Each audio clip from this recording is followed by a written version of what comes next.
I want to express my thanks to the Premier and the Minister of Education for prioritizing students and teachers, recognizing the significant challenges that are experienced in schools and providing a new mandate for the Government Trustee Bargaining Committee. We're looking forward to the discussions that will begin on Monday and are feeling cautiously optimistic that we will finally be able to engage in real negotiations with the GTBC. Over the past 3 rounds of bargaining, the top priorities of teachers have not changed. We need to see improvements to teachers' compensation, and we need to see improvements to students' learning conditions and teachers' working conditions. We have been very clear that we cannot allow for these issues to be pushed off to a committee or to accept any empty promises of future investment. Students and teachers need real commitments, and they need them now. Over the last month, we have seen teachers' commitment through their job action to having these issues addressed. We've also seen that teachers are not alone in their position. There has been an overwhelming amount of support from the public, including those directly connected to schools, like students, parents, and their grandparents.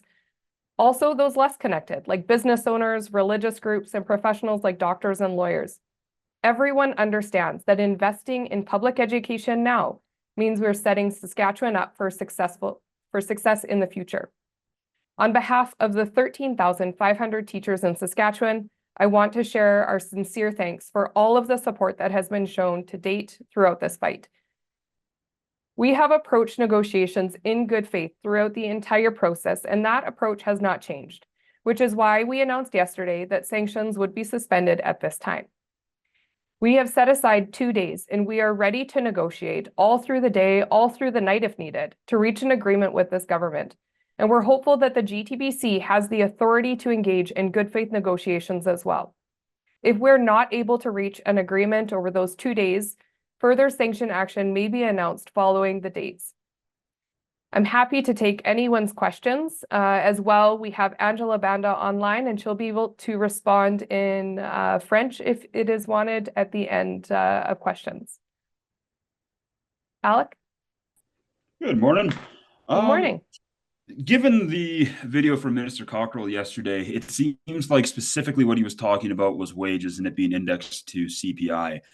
Do you have any indication that the GTBC's new mandate will include matters of classroom composition and complexity when you go to bargain next week?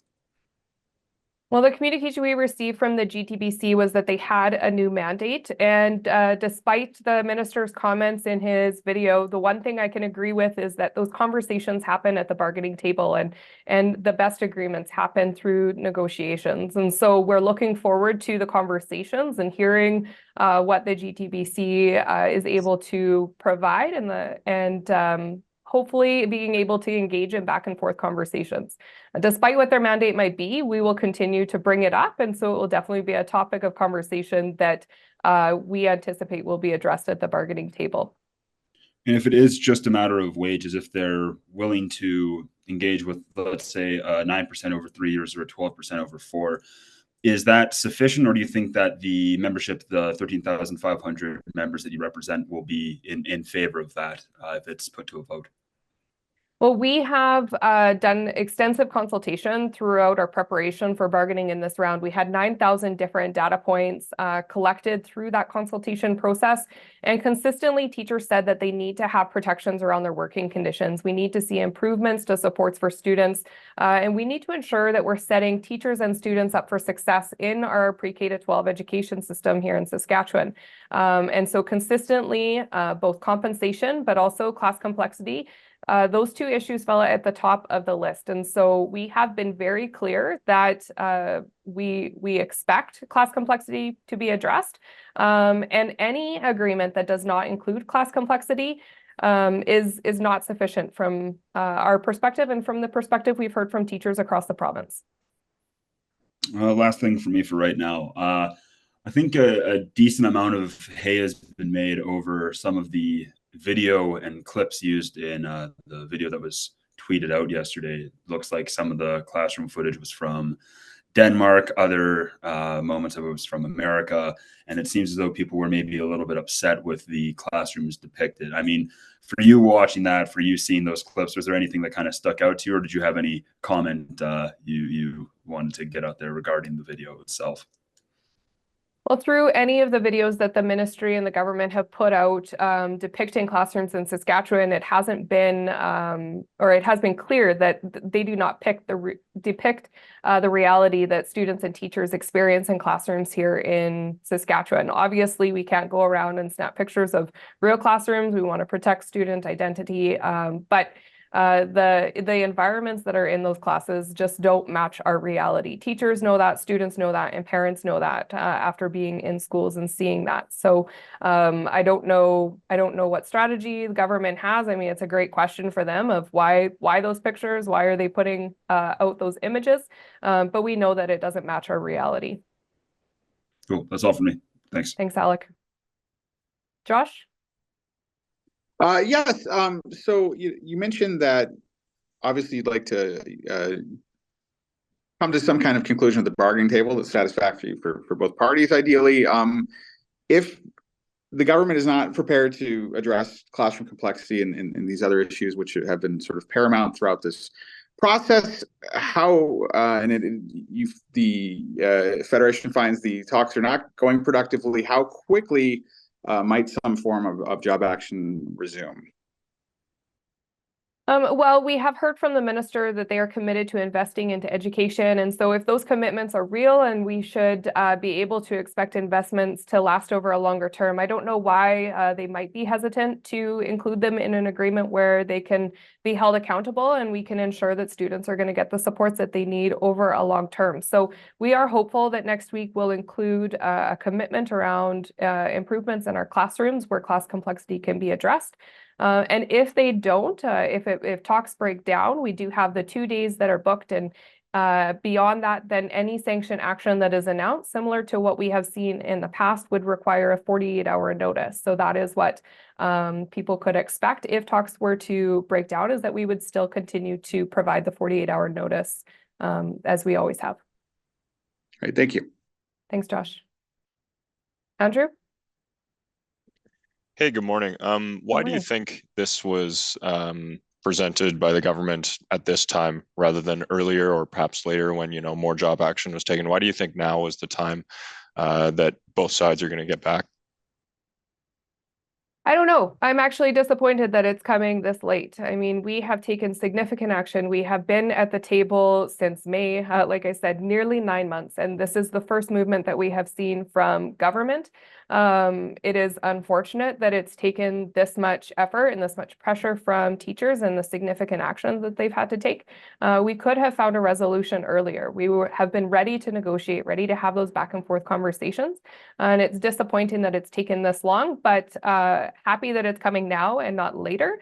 As we've said, we want to find solutions. We want to make sure that students are getting the supports that they need, and we don't want that to be delayed. So if we can get supports to students this year, improve supports in schools this year, we want to have that happen.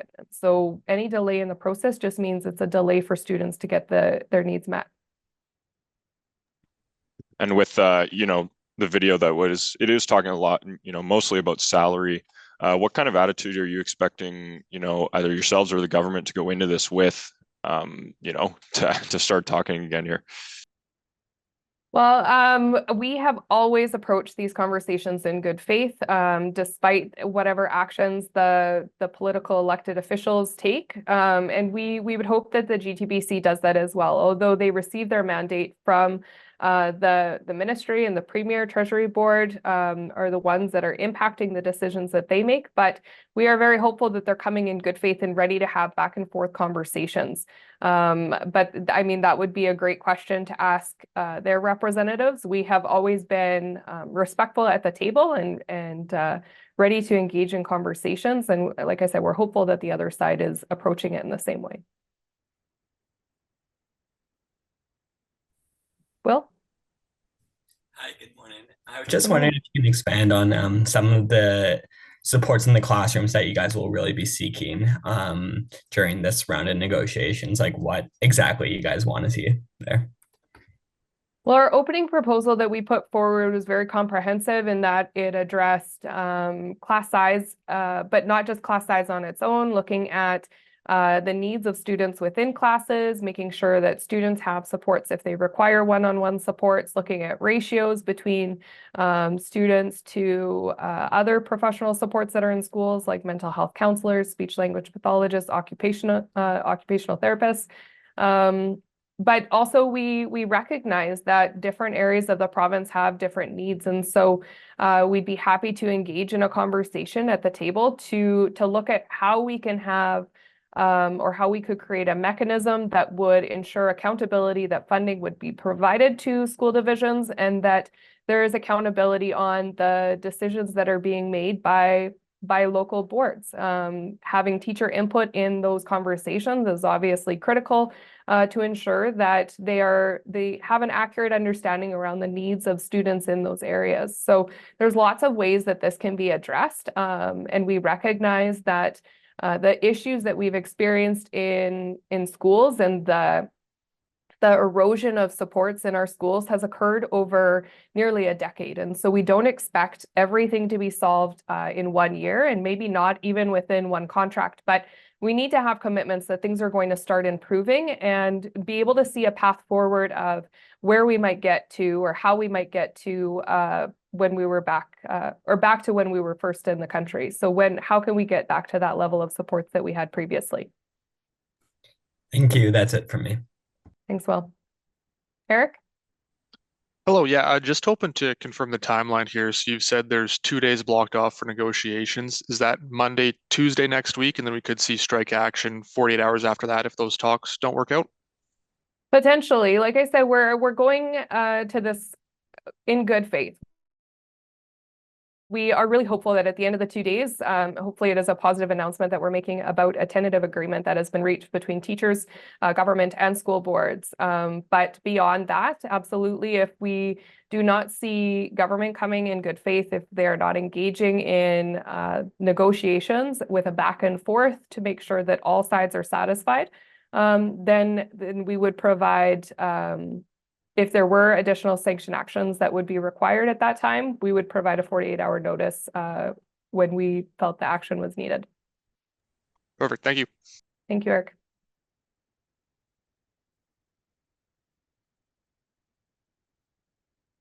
Okay, so not seeing any other hands up at this time.